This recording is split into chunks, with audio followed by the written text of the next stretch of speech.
Madame, Monsieur, bonjour. À la une de l'actualité de ce Sud Matin, le bras de fer entre les populations de Ndingler et l'homme d'affaires Babacar Ngom se poursuit.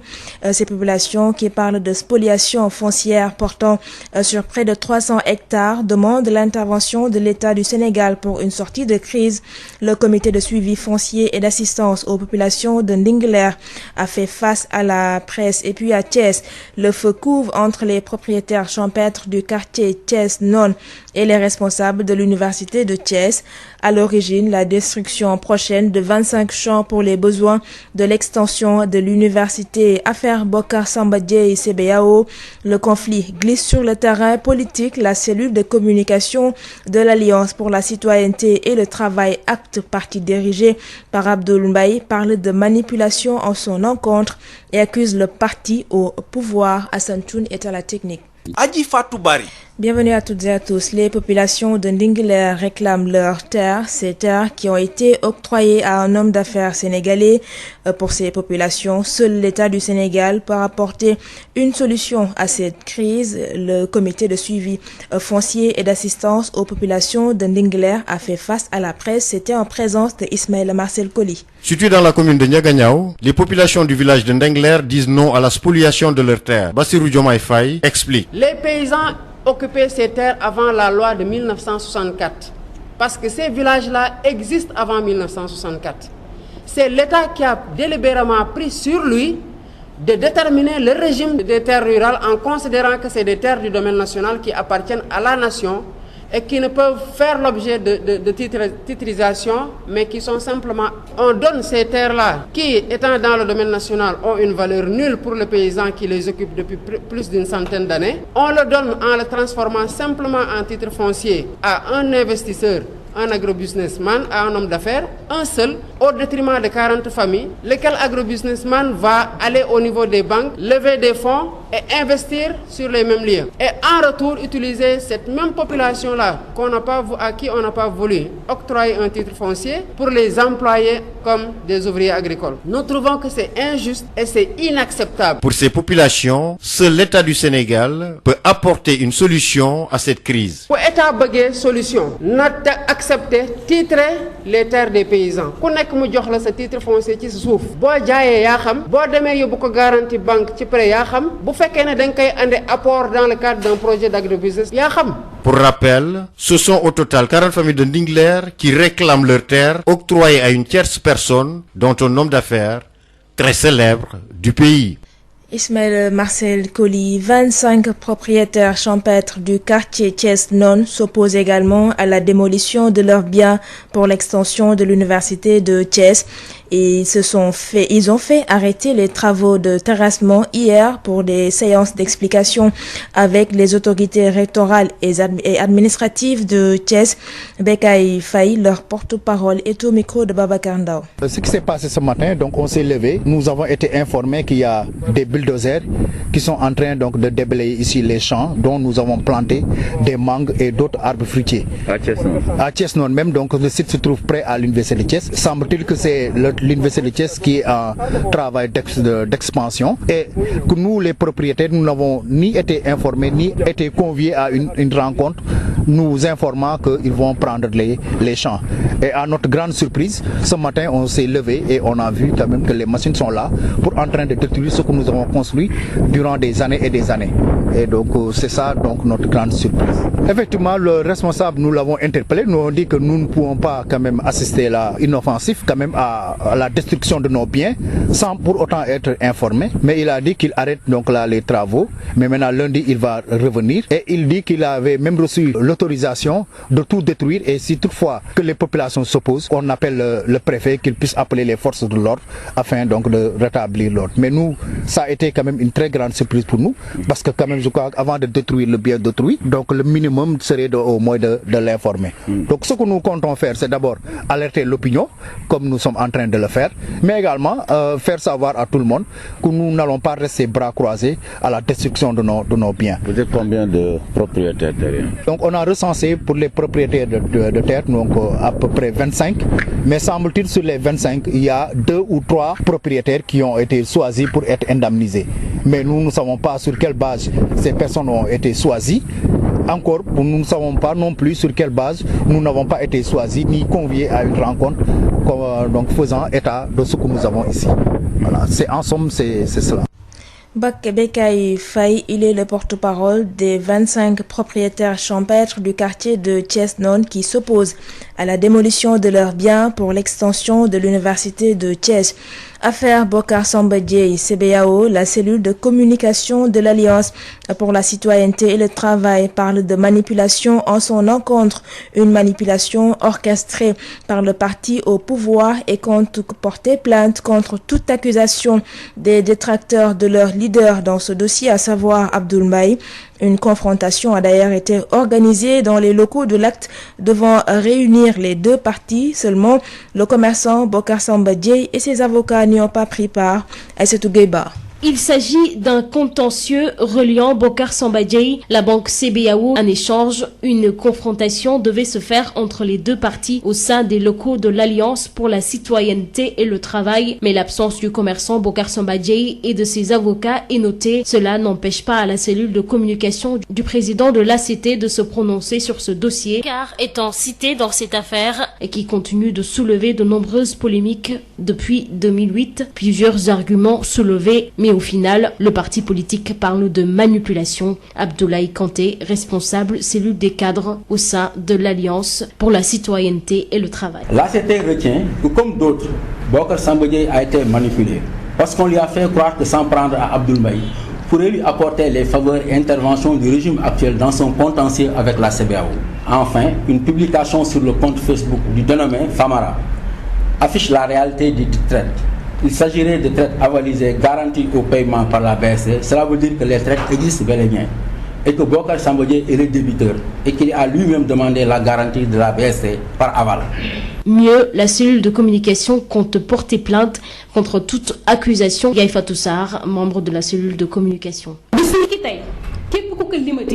Nous ne permettrons plus que le président de l'Alliance pour la citoyenneté et le travail, Abdoul Mbaye, soit cité dans ce dossier sans des preuves à l'appui, et c'est sûr que nous porterons plainte à tous détracteurs. L'affaire Bocar Samba Dièye, BCAO, a déjà été tranchée par la justice. Donc si le commerçant Bocar Samba Dièye dispose de preuves concrètes, qu'il porte plainte contre le président de l'Alliance pour la citoyenneté et le travail pour qu'on en finisse.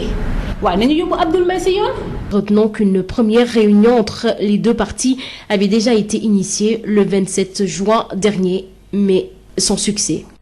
Aïssatou Gueye-Ba, les acteurs touristiques de la région de Thiès analysent l'impact de la Covid-19 sur leur secteur et dégagent des perspectives d'atténuation. Thiès, Babacar Ndao. La Covid-19 et ses conséquences dans le secteur touristique sénégalais au cœur d'une rencontre d'échange à Thiès. Et c'est parce que l'heure est grave, reconnaît l'initiateur, Doudou Niania Diop. Parce que nous allons traverser une zone et une période allongée qui va être très très difficile. Vous comprenez que depuis 6 mois, quand vous avez des hôtels qui tournaient à plein pot, et depuis 6 mois qui ne sont d'ailleurs pas réouverts parce que les avions sont cloués au sol. Donc moi je pense que ça doit être très difficile pour eux. Mais la façade du tourisme, la face cachée aussi, c'est l'autre côté où nous avons des populations locales qui vivaient avec ce secteur. C'est-à-dire, il y a la dame qui vendait son poisson, il y a la dame qui vendait ses légumes, il y a la dame aussi qui approvisionnait à l'hôtel ses produits locaux. Et donc tout cela, aujourd'hui, il ne peut plus obtenir une ressource additionnelle pour pouvoir gérer la famille. La situation est d'autant plus dramatique selon l'expert en tourisme. Aucune mesure de substitution n'est à l'ordre du jour. Moi, ce que je propose pour une relance, déjà qu'on essaie de voir des produits de substitution, parce que nous ne pourrons plus se camper dans la léthargie du développement du secteur que nous avons vécu ces 20 dernières années. C'est plus possible. Donc, il faut qu'aujourd'hui des initiatives de l'innovation sortent de terre avec audace et avec aussi pragmatisme. Pourquoi? Parce que, vous savez, une économie, il ne faut pas toujours se cantonner à cette routine-là destinée à une certaine élite de personnes, mais il faut aussi voir qu'il y a des étudiants. Aujourd'hui, vous avez vu dans la salle, ces étudiants, ces jeunes-là qui ont leur master et leur licence en tourisme, mais il faut bien qu'ils aient une offre. Il faut qu'ils aient une offre, on va dire, offre touristique, parce qu'il faut qu'ils travaillent, il faut qu'ils gagnent leur vie, ils ont leur diplôme, mais non. Mais on va faire quoi? On va s'asseoir et se lamenter? Des acteurs du tourisme qui n'entendent pas croiser les bras face, disent-ils, à l'échec de la tutelle. Babacar Ndaw, Thiès Sud FM. Pour une meilleure gestion du secteur du tourisme, les acteurs de Thiès proposent un secrétariat au tourisme à la place du ministère. L'objectif étant de mieux rapprocher le secteur de ses acteurs. Voici Doudou Niania Diop, investisseur touristique, au micro de Babacar Ndaw. Le fait de centraliser ce secteur qui est transversal au niveau de la capitale. Bon, moi je pense qu'il faudra un jour songer à transférer les compétences du tourisme. Parce que tant qu'on ne l'a pas transféré, les localités et les autorités locales ne pourront pas faire la promotion de leur localité. Ils ne pourront pas accéder à leurs propres produits pour pouvoir songer à promouvoir le tourisme local. Et le tourisme intérieur ne peut pas se développer sans qu'on développe le tourisme local, sans qu'on développe les localités. Ce n'est pas possible. Donc, il faut qu'on soit cohérent dans notre manière de gérer ce secteur. Et ça ne coûterait rien à l'État du Sénégal de transférer les compétences du tourisme tout en ayant un secrétariat d'État. Qu'est-ce que ça coûterait? Parce que c'est le maire, ce sont les populations locales qui doivent montrer leur patrimoine parce qu'ils appartiennent à eux de bénéficier des retombées de leur patrimoine national. Vous avez déploré également la modicité du budget du secteur. Oui, mais le budget, de toute façon, le secteur n'a jamais de budget. Hein. Quand vous voyez un ministère qu'on octroie 4 milliards pour faire la promotion touristique nationale, alors sachant bien que c'est peut-être le deuxième pourvoyeur de devises et de création d'emplois. Donc, et pendant de l'autre côté, on a des ministères qui ont 40 milliards, ça c'est du n'importe quoi. Moi je pense qu'il faut appeler un chat, parce que si le tourisme ramène des devises, si le tourisme crée des emplois, si l'État objecte sur un tourisme profitable, donc à mon avis il faut lui donner les moyens de faire sa promotion. C'était Doudou Niania Diop, investisseur touristique. Et puis à Diourbel, des produits d'hygiène ont été offerts à l'école élémentaire Ngor Sène, ceci pour leur assurer une bonne reprise des cours à Damandiaï. Le directeur du projet de promotion de la jeunesse a remis des produits d'hygiène composés de lavoir, de savon, de gel, de masques, de thermoflash à l'école élémentaire Ngor Sène de Grand Diourbel. Cet acte de cet ancien pensionnaire de l'école Ngor Sène intervient après le premier cas de la Covid-19 enregistré dans une école de la région de Diourbel, Alassane Diallo. Et nous avons dans ces centres conseils ados ce qu'on appelle les clubs de jeunes filles qui font beaucoup de travail, comme les Badjanougor, qui font beaucoup de sensibilisation au niveau de la communauté. Donc le ministère de la Jeunesse, depuis l'apparition de la pandémie,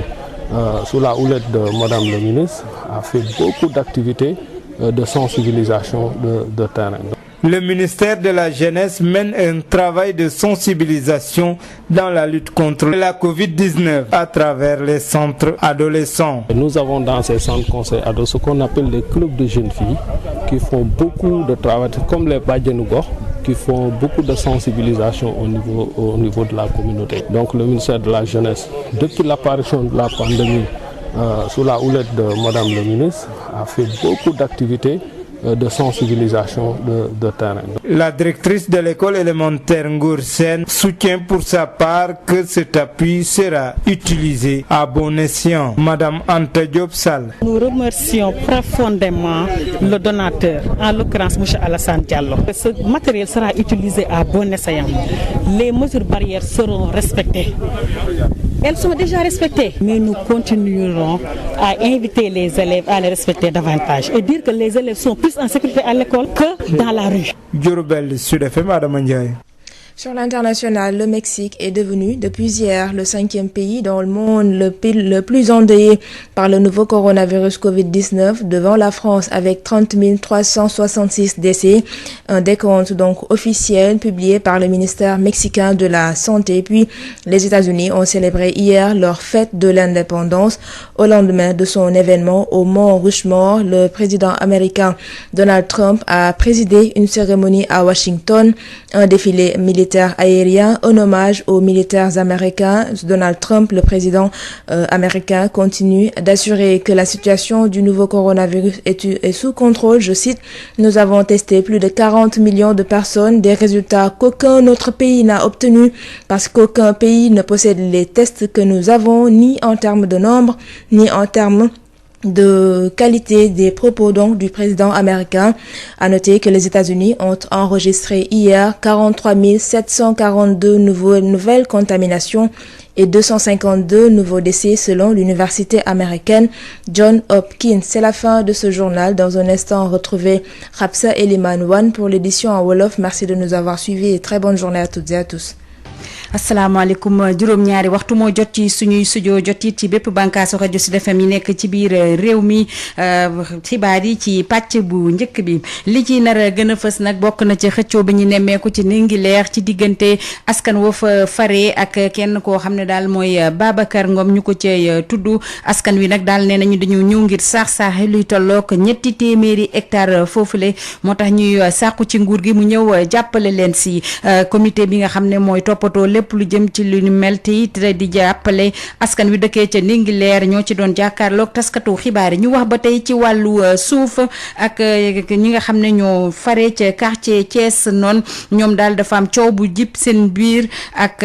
ñi nga xam ne ñoo ŋànk université bu Thiès li ko waral nag waa université bi ñoo bu ko yokk boobule université tax daal ñu bëgg a yëkkati luy tolloog 20 ak juróomi tool askan wi nag ne du ca dal dinañ wax it jëmale ci coowal diggante Bocar Samba Dièye ak CBAO dafa mel ne nag mbir mi law na ba ci langue politique bi ñi nga xam ne ñoo yore lépp lu jëm ci wàllu jokkoo ci ACT di Alliance pour la citoyenneté et le travail te kii di Abdou Mbaye di ko jiite ñoom nag ñaawlu mbir mi bu lu baax a baax dinañ ci toftal xibaari biti réew Assane Thioune lañu ci yàndal moo ne ci xarale gi. Habsa Elimane Wane. asalaamaaleykum dal leen ak jàmm ci xibaar yi ci rajo Sud FM ni moo leen ko doon waxee ca bopp ba nañu koy door rek askan wi nga xam ne ñoo fare ca Ndingler ñoom nag lenn rek leen soxal mooy seeni suuf daal ñu delloo leen ko suuf soosu nga xam ne daal dañ kaa jox kenn koo xam ne mooy Babacar Ngom ñu ko cay tudd di ab homme d'affaires ñooñu nag nee nañu daal fi mu toll ni nguur gi rek moo ca mën na indi ab saafara kuréel bi nga xam ne mu ñëw ngir taxawu leen ci wàllu suuf ak li ni xeetoo ñoo ci doon jàkkaarloog taskatu xibaar yi ci teewaayu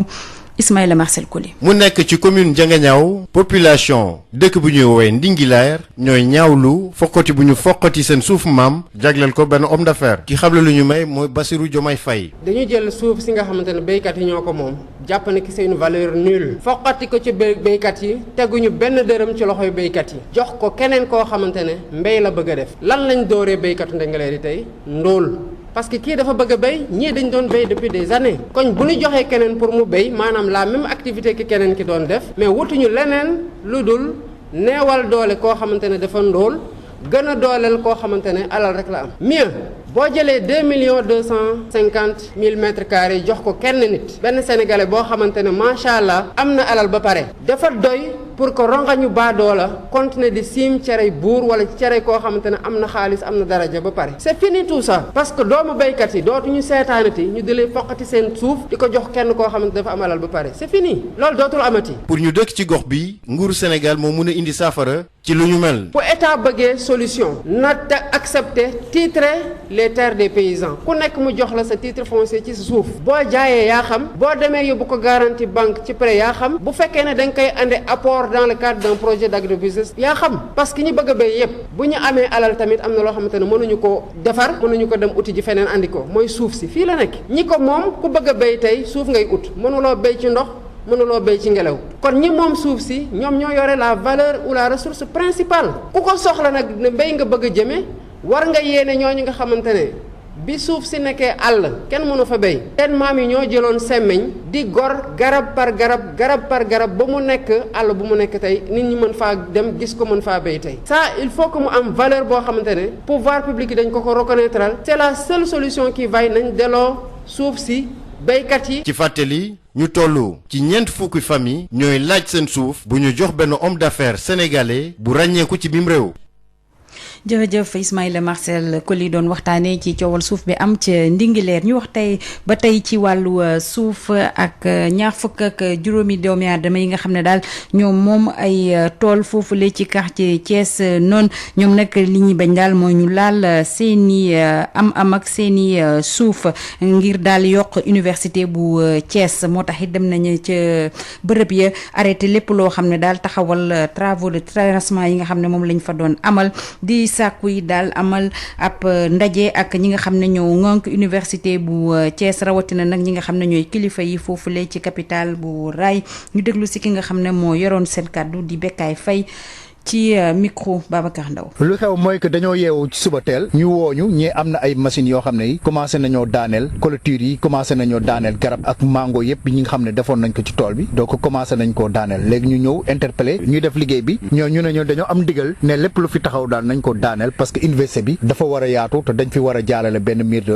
de clôture mu nekk loo xam ne nag jaaxal nañ lool parce que ñun ñi nga xam ne ñoo fi moom tool yi donc ñi nga xam ñenn ñi suñu maam yi lañ ko donne suñu maam yi ba léegi ñun ñoo fi moom donc di fi di fi jëmbat ay mango donc di ci suturlu ñu yeewu rek ñu ne ñu am na ñuy daaneel tool yi te woowuñu benn yoon kenn waxtaanuñu ak ñun kenn woowuñu kenn mosuñoo yëgal ci lenn donc ci li nga xam ne mos nañ ko fee def donc ñun daal lool moom mu nekk loo xam ne di jaaxal nañu lool moo taxoon nag ñu ne il faut que ñu yëglu ba xam donc li ñuy def nii fan lañ ko teg waaw ñu ne arrêté nañ donc dinañ dellu si waat alterné bu yàlla defee jàmm mais lu nekk suñu taxawaay mooy yëgal donc askan bi ak kilifa yi yëpp ne am na ñoo xam ne yi ñoo ngi fii am ay tool ñoo ngi ko bëgg a nangu tool yi donc yàqal ñu suñu alal bi nga xam ne def nañ ko fi te yëgaluñu ci lenn donc woowu ñu waxtaanuñu ak ñun yëgaluñu ci lenn dañoo yeewu rek bëgg a yàq suñu alal noonu te xamuñu nag ci loolu fan lañ ko teg te dégg nañ ne sax ci ñi nga xam ne am nañ tool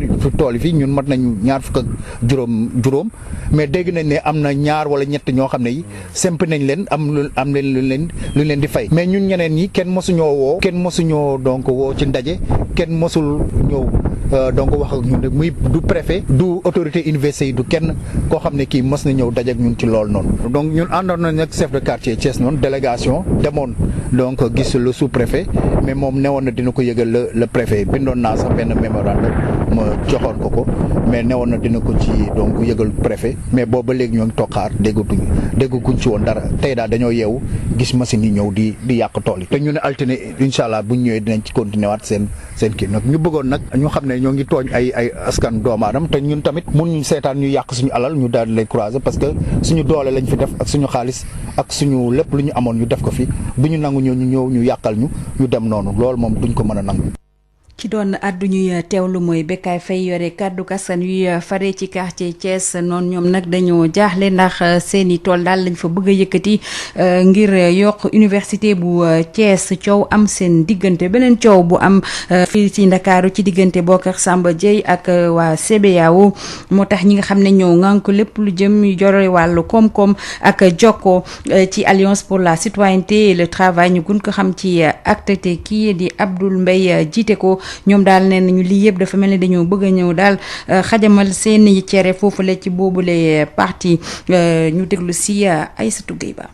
contentieux la jëm ci dossier boobu ñuy woowee Bocar Samba Dièye banque CBAO mu waroon am nag tey ji ab weccante xalaat waaye kii di Bocar Samba Dièye ak ay avocatam teewuñu fa loolee nag taxul ñi di cellule de communication daal di artu ci boobule dossier ndax kii di président ACT tudd nañ ko ci mbir moomee liñ ci mujj tënk nag di manipulation politique Yaay Fatou Sarr membre bu cellule de communication. ñu gis ni que dafa am ay nit yoo xamante ni dañu nekk ci ginnaaw di utiliser turam ak di utiliser problème bi nga xamante ni jafe-jafe bi nga xamante ni moom la am ak CBAO pour am ci tur wala pour xeex ci président Abdoul Mbaye nit yooyu nag mi ngi doon ay nit yoo xamante ni ñi ngi certes ci état bi parce que fii xam nañ politique moom boo xasee ba nekk ci opposition ni muy demee ñëpp xam nañ ko mu bokk ci ay nit yoo xamante ne dañoo nekk ci opposition bi ci boppam nag problème bu banque boobu dañ ciy lim ki nga xamante ne moom mooy Abdoul Mbaye nekk ancien premier ministre nekk tey président Alliance pour la citoyenneté et le travail dafa fekk ni nekkatul directeur général banque boobu noonu depuis bu yàgg donc turam warutoon a wax mën a ñëwaat ci mbir mi. leneen lu ñu wax mooy ñoom dañoo fas yéene rek daal di porter plainte képp koo xamante ne mi ngi yëkkati ay wax di ko teg rek ci deru kii di président Alliance pour la citoyenneté et le travail di Abdoul Mbaye. bés ni ki tey képp ku ko limati ci mbir mii nii te tegal ko fu woo dinañ la topp si yoon loolu benn la ak kum ci munti doon mbir mi ni ñuy wax affaire Bocar Samba Dièye CBAO parce que nag du affaire Abdoul Mbaye Bocar Samba Dièye affaire Bocar Samba Dièye CBAO la dañ ko yóbbu woon ci yoon moom Bocar Samba Dièye da kaa yóbbu woon ci yoon bi mu ko yóbbuwee ci yoon justice bi tranché mu am li ñuy wax décision de justice te ci biir décision de justice boobu noonu lépp a ngi si mu leen dayee noonu bu dee dañoo yaakaar dëggantaan njaay ni que Abdoul takk na ci lii wala ci lee waaw nañu yóbbu Abdoul Mbaye si yoon. di fàttali cellule de communication bu Alliance pour la citoyenneté et le travail bëggoon nañ rek tàmbali ab waxtaan seen biir ñaar fukki fan ak juróom-ñaar weeru juin bi ñu génn ngir rek ku nekk andi sa kàddu ci boobule dossier waaye mujjeewul artu.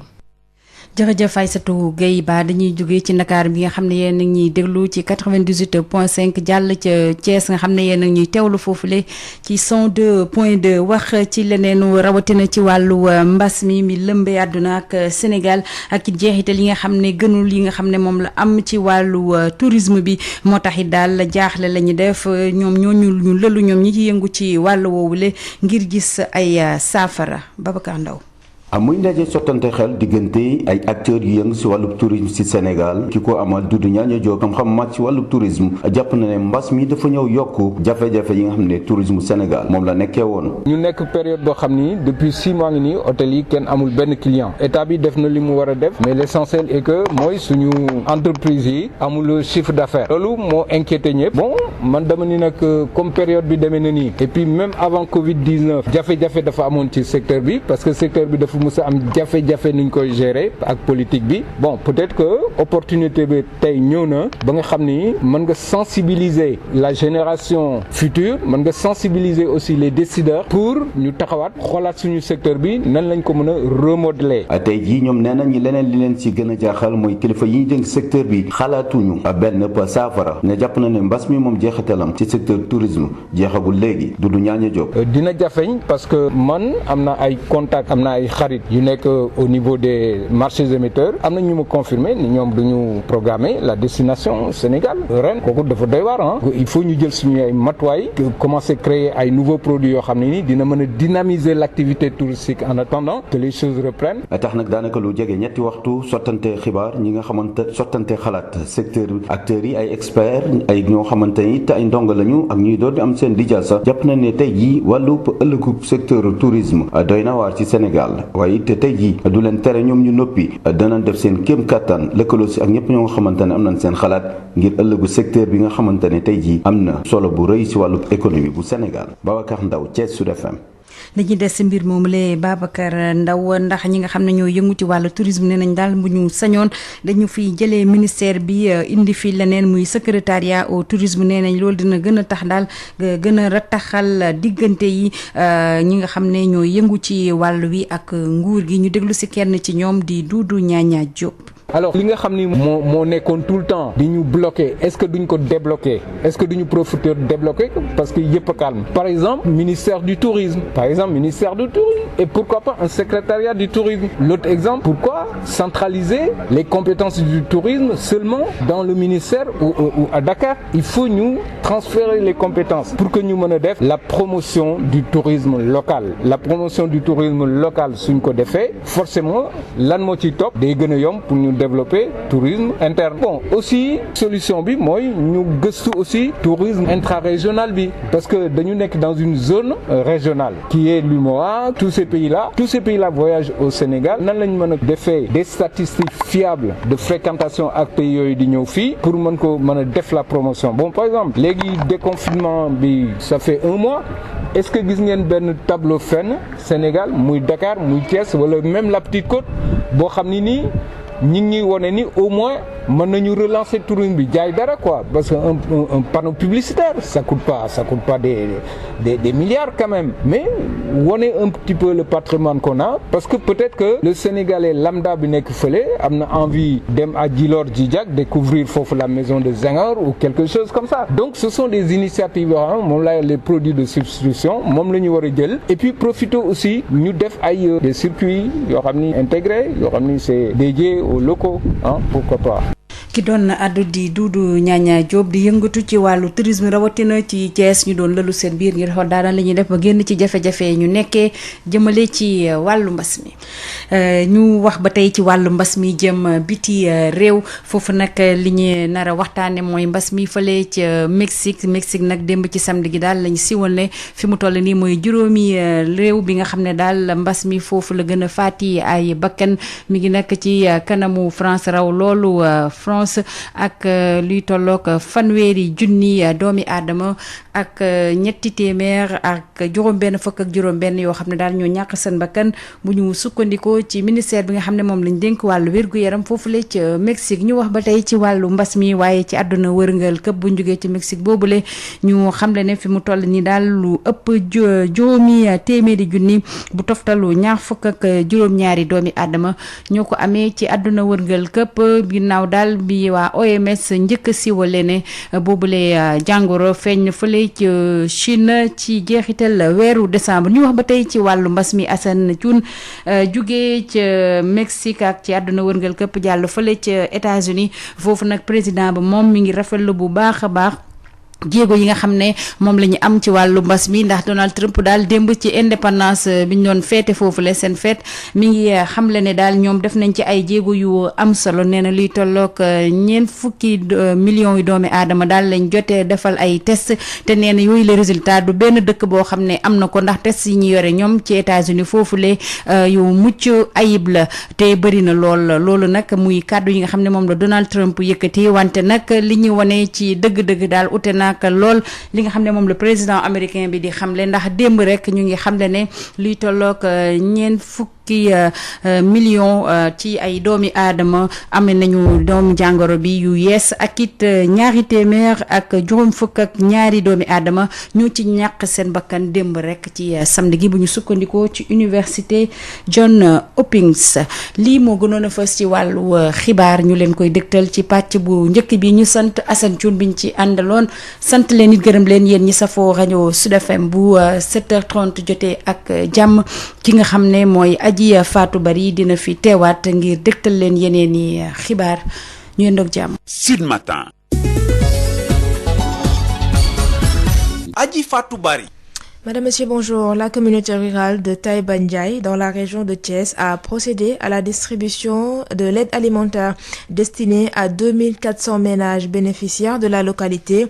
Une distribution qui s'est faite tout de même avec un gros retard. À cette occasion, le maire a annoncé que 1600 ménages non bénéficiaires de cet appui de l'État seront enrôlés. Babacar Sow. Démarrage de la distribution de l'aide Covid-19 pour les 35 villages de la commune de Taïba Ndiaye. Une distribution dans le respect des ciblages tel qu'il a été défini, des kits alimentaires prévus pour 2400 ménages dans la commune et les villages environnants selon le maire Alelo. Pour le reliquat des 1600 ménages, Alelo promet dans la deuxième phase de les enrôler, ceci pour arriver à toucher tout le monde. Pour les 35 villages de la commune, en respectant le ciblage tel que ça a été défini, d'abord au niveau des registres réunis et ensuite au niveau des listes complémentaires où nous avions 1208 personnes et 1200 personnes sur la deuxième liste. Pour dire que nous apprécions le geste qui a été fait à l'endroit de ces populations démunies, à accompagner en plus de l'appui de l'État à hauteur de 120, la commune a apporté 50 tonnes et 10 autres tonnes de nos partenaires, le parc éolien. Nous sommes en train de tendre vers la généralité. Le nombre de ménages, c'est 2400 ménages. Nous aurons un reliquat au minimum de 1600 ménages qui resteront à rade et pour lequel nous sommes en train de travailler avec les partenaires pour arriver à toucher tout le monde. Tivaouane,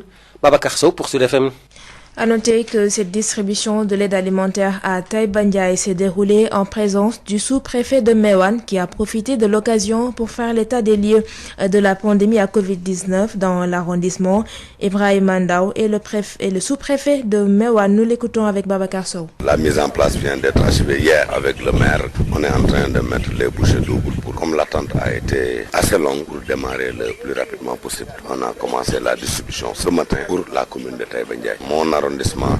avait bénéficié de 7753 personnes qui devaient bénéficier de cet appui. Sur le million, pour Taïba Ndiaye, toute l'aide est sur place. Ça, je peux le confirmer. La situation au niveau de Meouane aussi est OK. 1884 bénéficiaires. Mboro, où le dernier camion a déchargé hier après la prière du vendredi. Maintenant, le gros morceau, c'est Daroukhoudoss, qui n'a pas encore reçu la plus petite graine de riz. Et moi, j'attends jusqu'à présent que manifestement, nous ne pouvons démarrer la distribution qu'à partir de lundi. Et le lundi, ce sera le 5. Il ne restera que 10 jours par rapport au 15 juillet déjà annoncé par le chef de l'État. Nous ferons de notre mieux tout faire qu'avant cette date, que l'ensemble des bénéficiaires puissent être en possession de leur kit respectif. La situation de la maladie, combien de cas? Je peux dire que depuis le début de la pandémie, l'arrondissement de Meouane s'était bien tiré d'affaire, parce que vous n'êtes pas sans savoir qu'au niveau de la commune de Mboro, que nous disposons de réceptifs hôteliers dans tout le département de Tivaouane. Ce qui veut dire que tous les cas suspects ou de contact avaient été confinés dans 3 réceptifs hôteliers de la place que j'ai su gérer. On a eu à confiner là-bas plus de 60 personnes et qui sont heureusement sorties indemnes de la situation. On avait 0 mort pour l'arrondissement de Meouane, je le précise. Ça, c'est compte non tenu du cas qu'il y a eu à Pire et que Pire relevant de Pambal, et compte non tenu également du cas de Mékhé, même s'il est décédé à Mékhé et enterré dans mon arrondissement, donc au niveau de Ndombeli. C'était Ibrahima Ndao, sous-préfet de Meouane, qui s'exprimait au micro de Babacar Sow. Et puis cette information, l'Organisation mondiale de la santé annonce qu'elle met officiellement un terme à l'étude de l'hydroxychloroquine et de l'association de l'opinavir et de ritonavir, un traitement homologué contre le VIH, comme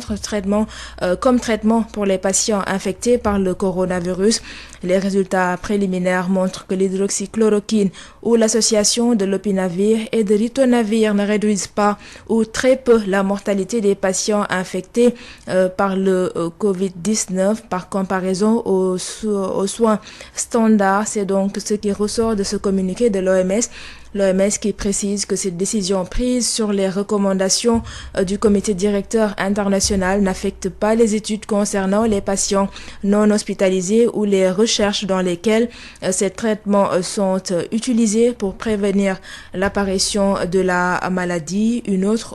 option thérapeutique est toujours en cours et est à l'étude. Il s'agit du remdesivir d'un laboratoire américain initialement testé pour traiter le virus Ebola. Et puis, les acteurs touristiques de la région de Thiès analysent l'impact de la Covid-19 sur leur secteur et dégagent des perspectives d'atténuation. Une rencontre s'est tenue à Thiès en présence de Babacar Ndao. La Covid-19 et ses conséquences dans le secteur touristique sénégalais au cœur d'une rencontre d'échange à Thiès. Et c'est parce que l'heure est grave, reconnaît l'initiateur, Doudou Niania Diop. Parce que nous allons traverser une zone et une période allongée qui va être très très difficile. Vous comprenez que depuis 6 mois, quand vous avez des hôtels qui tournaient à plein pot, et depuis 6 mois qui ne sont d'ailleurs pas réouverts parce que les avions sont cloués au sol. Donc moi je pense que ça doit être très difficile pour eux. Mais la façade du tourisme, la face cachée aussi, c'est l'autre côté où nous avons des populations locales qui vivaient avec ce secteur. C'est-à-dire il y a la dame qui vendait son poisson, il y a la dame qui vendait ses légumes, il y a la dame aussi qui approvisionnait à l'hôtel ses produits locaux. Et donc tout cela, aujourd'hui, il ne peut plus obtenir une ressource additionnelle pour pouvoir gérer la famille. La situation est d'autant plus dramatique selon l'expert en tourisme. Aucune mesure de substitution n'est à l'ordre du jour. Moi, ce que je propose pour une relance, déjà qu'on essaie de voir des produits de substitution, parce que nous ne pourrons plus se camper dans la léthargie du développement du secteur que nous avons vécu ces 20 dernières années. C'est plus possible. Donc, il faut qu'aujourd'hui, des initiatives de l'innovation sortent de terre avec audace et avec aussi pragmatisme. Pourquoi? Parce que, vous savez, une économie, il ne faut pas toujours se cantonner à cette routine-là destinée à une certaine élite de personnes, mais il faut aussi voir qu'il y a des étudiants. Aujourd'hui, vous avez vu dans la salle, ces étudiants, ces jeunes-là qui ont leur master et leur licence en tourisme, mais il faut bien qu'ils aient une offre. Il faut qu'ils aient une offre, on va dire offre touristique, parce qu'il faut qu'ils travaillent, il faut qu'ils gagnent leur vie, ils ont leur diplôme, mais non. Mais on va faire quoi? On va s'asseoir et se lamenter. Des acteurs du tourisme qui n'entendent pas croiser les bras face, disent-ils, à l'échec de la tutelle. Babacar Ndao, Thiès sur FM.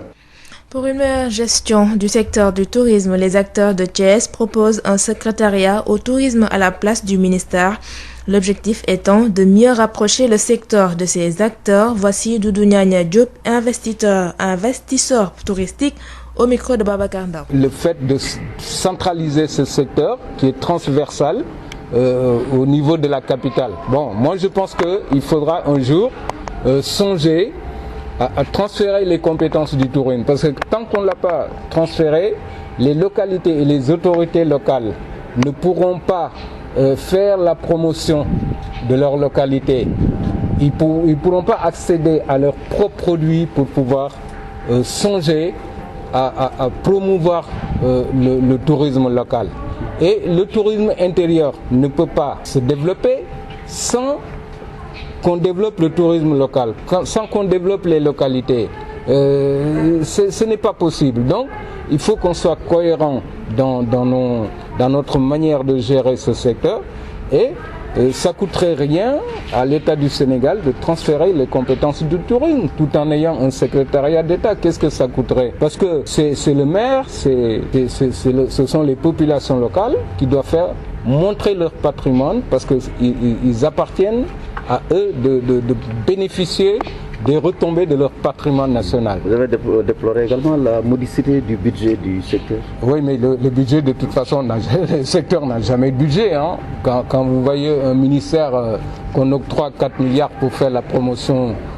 touristique nationale, alors sachant bien que c'est peut-être le deuxième pourvoyeur de devises et de création d'emplois, donc, et pendant de l'autre côté, on a des ministères qui ont 40 milliards, ça c'est du n'importe quoi. Moi je pense qu'il faut appeler un chat, parce que si le tourisme ramène des devises, si le tourisme crée des emplois, si l'État objecte sur un tourisme profitable, donc à mon avis il faut lui donner les moyens de faire sa promotion. Nous restons toujours à Thiès où 25 propriétaires champêtres du quartier Thiès-Nord s'opposent à la démolition de leurs biens pour l'extension de l'université de Thiès. Ils ont fait arrêter les travaux de terrassement pour des séances d'explication avec des autorités rectorales et administratives de Thiès. Bekay Faye, leur porte-parole, s'en explique au micro de Babacar Ndao. Ce qui s'est passé ce matin, donc on s'est levé. Nous avons été informés qu'il y a des bulldozers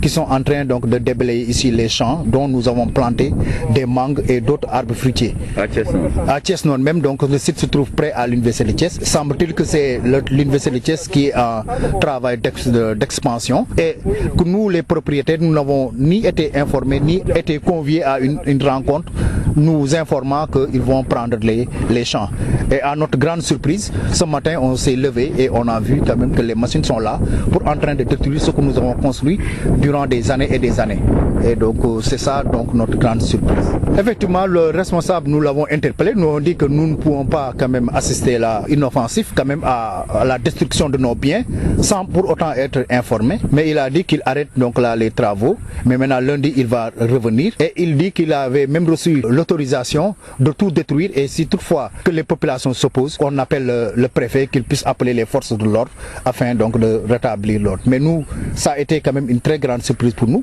parce que quand même je crois qu'avant de détruire le bien détruit, donc le minimum serait au moins de l'informer. Donc ce que nous comptons faire, c'est d'abord alerter l'opinion comme nous sommes en train de le faire, mais également faire savoir à tout le monde que nous n'allons pas rester bras croisés à la destruction de nos biens. Vous êtes combien de propriétaires derrière? Donc on a recensé pour les propriétaires de terre donc à peu près 25, mais semble-t-il sur les 25 il y a 2 ou 3 propriétaires qui ont été choisis pour être indemnisés. Mais nous ne savons pas sur quelle base ces personnes ont été choisies. Encore, nous ne savons pas non plus sur quelle base nous n'avons pas été choisis ni conviés à une rencontre donc faisant état de ce que nous avons ici. Voilà, en somme, c'est cela. Vous venez d'entendre Bekay Faye, il est le porte-parole des 25 propriétaires champêtres du quartier Thiès-Nord. Ils s'opposent à la démolition de leurs biens pour l'extension de l'université de Thiès. Pendant ce temps, les populations de Ndingler réclament toujours leurs terres, des terres octroyées à un homme d'affaires sénégalais. Pour ces dernières, seul l'État du Sénégal peut apporter une solution à cette crise. D'ailleurs, le comité de suivi foncier et d'assistance aux populations de Ndingler a fait face à la presse. C'était en présence de Ismaïla Marcel Colly. Situé dans la commune de Niaganyao, les populations du village de Ndingler disent non à la spoliation de leurs terres. Bassirou Diomaye Faye explique. Les paysans occupaient ces terres avant la loi de 1964, parce que ces villages-là existent avant 1964. C'est l'État qui a délibérément pris sur lui de déterminer le régime des terres rurales en considérant que c'est des terres du domaine national qui appartiennent à la nation et qui ne peuvent faire l'objet de titrisation, mais qui sont simplement... On donne ces terres-là, qui, étant dans le domaine national, ont une valeur nulle pour le paysan qui les occupe depuis plus d'une centaine d'années. On le donne en le transformant simplement en titre foncier à un investisseur, un agrobusinessman, à un homme d'affaires, un seul, au détriment de 40 familles, lequel agrobusinessman va aller au niveau des banques, lever des fonds et investir sur les mêmes lieux. Et en retour, utiliser cette même population-là à qui on n'a pas voulu octroyer un titre foncier pour les employer comme des ouvriers agricoles. Nous trouvons que c'est injuste et c'est inacceptable. Pour ces populations, seul l'État du Sénégal peut apporter une solution à cette crise. Pour l'État bëggee solution, accepter titrer les terres des paysans. Ku nekk mu jox la sa titre foncier ci suuf. Boo jaayee yaa xam, boo demee yóbbu ko garantie banque ci prêt yaa xam, bu fekkee ne dañ koy andi apport dans le cadre d'un projet d'agrobusiness yaa xam. Pour rappel, ce sont au total 40 familles de Ndingler qui réclament leurs terres octroyées à une tierce personne, dont un homme d'affaires très célèbre du pays. Ismaël Marcel Colly, nous reparlons de l'affaire Bocar Samba Dièye CBAO. La cellule de communication de l'Alliance pour la citoyenneté et le travail ACT parle de manipulation en son encontre, une manipulation orchestrée par le parti au pouvoir et compte porter plainte contre toute accusation des détracteurs de leur leader dans ce dossier, à savoir Abdoul Mbaye. Une confrontation a d'ailleurs été organisée dans les locaux de l'ACT devant réunir les deux parties. Seulement, le commerçant Bocar Samba Dièye et ses avocats n'y ont pas pris part. Aïssatou Gueba. Il s'agit d'un contentieux reliant Bocar Samba Dièye, la banque CBAO. En échange, une confrontation devait se faire entre les deux parties au sein des locaux de l'Alliance pour la citoyenneté et le travail. Mais l'absence du commerçant Bocar Samba Dièye et de ses avocats est notée. Cela n'empêche pas à la cellule de communication du président de l'ACT de se prononcer sur ce dossier, car étant cité dans cette affaire qui continue de soulever de nombreuses polémiques depuis 2008, plusieurs arguments soulevés, mais au final, le parti politique parle de manipulation. Abdoulaye Kanté, responsable cellule des cadres au sein de l'Alliance pour la citoyenneté et le travail. L'ACT retient que, comme d'autres, Bocar Samba Dièye a été manipulé parce qu'on lui a fait croire que s'en prendre à Abdoul Mbaye pourrait lui apporter les faveurs et interventions du régime actuel dans son contentieux avec la CBAO. Enfin, une publication sur le compte Facebook du dénommé Famara affiche la réalité des traites. Il s'agirait de traites avalisées garanties au paiement par la BSC. Cela veut dire que les traites existent bel et bien. Et que Bocar Samba Dièye est le débiteur et qu'il a lui-même demandé la garantie de la BSC par aval. Mieux, la cellule de communication compte porter plainte contre toute accusation. Yaye Fatou Sarr, membre de la cellule de communication. Nous ne permettrons plus que le président de l'Alliance pour la citoyenneté et le travail, Abdoul Mbaye, soit cité dans ce dossier sans des preuves à l'appui, et c'est sûr que nous porterons plainte à tous détracteurs. L'affaire Bocar Samba Dièye BCAO a déjà été tranchée par la justice. Donc si le commerçant Bocar Samba Dièye dispose de preuves concrètes, qu'il porte plainte contre le président de l'Alliance pour la citoyenneté et le travail pour qu'on en finisse. Retenons qu'une première réunion entre les deux parties avait déjà été initiée le 27 juin dernier, mais sans succès. Aïssatou Gueba, à 7h, passé de 46 minutes, place à la rétrospective des faits marquants de la semaine avec Josette Kali. Bienvenue à toutes et à tous, vous écoutez la rétrospective des faits marquants de l'actualité de la semaine sur Sud FM. Décès de Bamba Ndiaye, ancien journaliste par ailleurs islamologue. Il fut également ministre des Affaires religieuses, fonction qu'il a occupée durant le second mandat du président Abdoulaye Wade de 2007 à 2012. Fin de toutes les restrictions. Le président Macky Sall a levé en début de semaine le couvre-feu et l'état d'urgence. Toutefois, le chef de l'État appelle au respect strict des gestes barrières pour lutter contre le coronavirus. Amadou Moustapha Dian. Levée de l'état d'urgence et dans la foulée du couvre-feu instauré dans le cadre de la lutte contre la Covid-19, le président Macky Sall passe à l'acte. J'ai décidé de lever l'état d'urgence et le couvre-feu y afférent à compter de demain, 30 juin 2020 à 23h. Tout de même, le président Macky Sall s'empresse d'indiquer que le péril est toujours là et que la Covid-19 guette encore le Sénégal. Que la lutte contre la pandémie n'est pas encore finie. La maladie est toujours là. Toutes les projections montrent que le virus continuera de circuler durant les mois à venir. Le président Macky Sall va même jusqu'à rappeler les mesures et les gestes barrières pour éviter la maladie. Il nous faut par conséquent redoubler d'efforts dans les attitudes qui empêchent la propagation du virus. Se laver fréquemment les mains, respecter la distanciation physique, éviter les rassemblements non nécessaires, limiter les déplacements et porter correctement le masque. Le Sénégal, qui selon le président Macky Sall, fait face à un dilemme cornélien. Ne pas laisser nos vies et nos santé au virus, mais aussi ne pas laisser notre vie et notre santé économique au virus. Lutter pour préserver nos vies et notre santé et reprendre toutes nos activités productives pour remettre pleinement notre économie en marche. De la même manière que nous ne pouvons pas laisser au virus nos vies et notre santé, nous ne pouvons non plus lui laisser la vie et la santé de notre économie. Ainsi, mes chers compatriotes, tenant compte de cette double nécessité vitale. Coronavirus ou économie, économie ou coronavirus, telle est la question.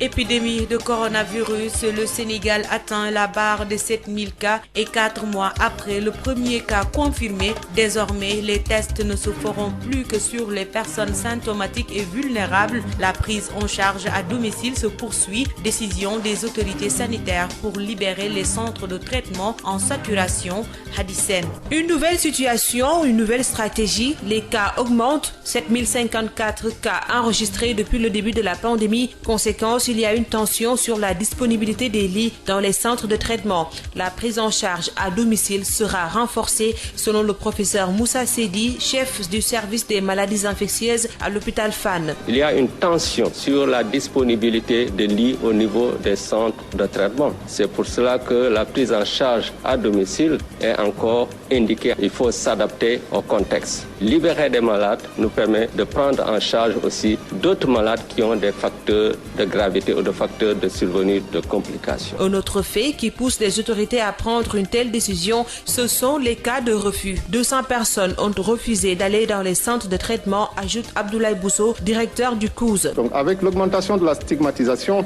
il y a eu des cas de refus et nous en avons plus de 200 personnes qui refusent d'aller dans les centres de traitement. Entre Dakar et Diourbel, qui ont été guéris à domicile. Et donc c'est dans ce cadre-là que cette stratégie va être développée, renforcée. Nous avons une meilleure connaissance de la transmission de cette maladie et nous savons qu'une personne peut être positive et vivre en famille en respectant les mesures barrières suivies par l'équipe du ministère de la Santé et pouvoir guérir. Plus de tests pour les personnes contacts. Cette fois-ci, l'accent sera mis sur les personnes vulnérables. Désormais, seules les personnes symptomatiques seront testées. Les tests ne se feront que sur les personnes qui sont symptomatiques. Donc le test systématique que nous faisions sur les contacts qui n'avaient pas de symptômes, cette stratégie va être arrêtée. Donc aujourd'hui, les tests ne feront que sur les personnes symptomatiques et les personnes vulnérables. Et cela aussi, c'est important que les populations puissent le comprendre et qu'on ne soit pas là à demander des tests. Ça ne veut pas dire que les personnes contacts ne seront pas suivies. Sur le plan économique, la prise en charge à domicile va permettre à l'État d'économiser plusieurs milliards.